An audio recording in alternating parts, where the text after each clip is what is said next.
Hi everyone, my name is Abdulaziz Al Ghanem. Welcome to my zine on how abolition and feminism are two sides of a coin that stands on its edge. I plan to take you through my zine and touch upon a few elements of it that showcase it from an activist perspective.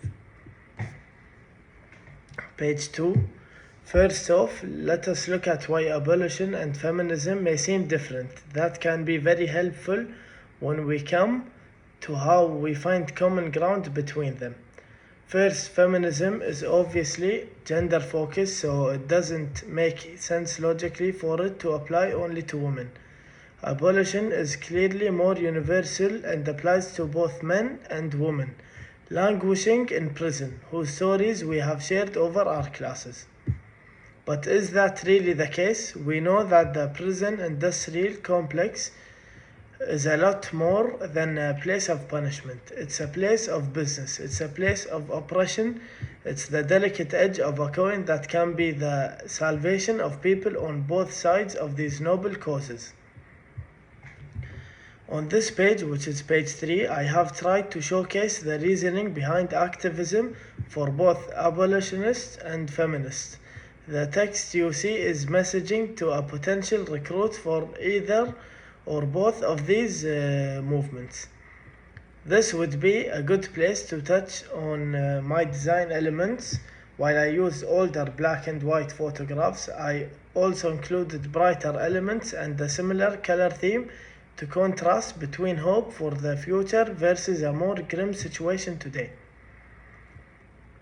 On page 4, I included a little poem to showcase how abolition and feminism intersect in the sense that they try to achieve a more equal, equitable society, which is the goal of both movements. Again, I combined brighter elements with a duller photo. I tried to include photos where there were different kinds of people protesting together, showing that both movements can bridge cultural and racial gaps. On page 5, I touched upon transformative justice on this page and to show how current efforts to bring it to life must be supported by all. I called back to how current efforts to fix the policing and prison systems are not a permanent solution. On page 6, I placed a call to action for any person reading the zine, hoping to get them involved in campaigning against prison. Another poem was my go-to choice, given the limited page space and the need to create text that would cause action. The purple and black gradients on design elements are meant to showcase the stain that the PIC leaves on an otherwise bright society. On page 7, I am reinforcing my call to action with a reason for abolition.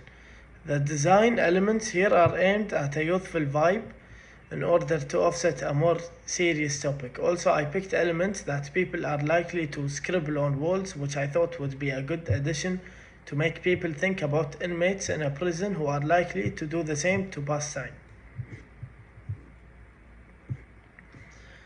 On page 8, I touched upon our lessons about how survivors of crimes often do not approach the police or legal system for fear of persecution.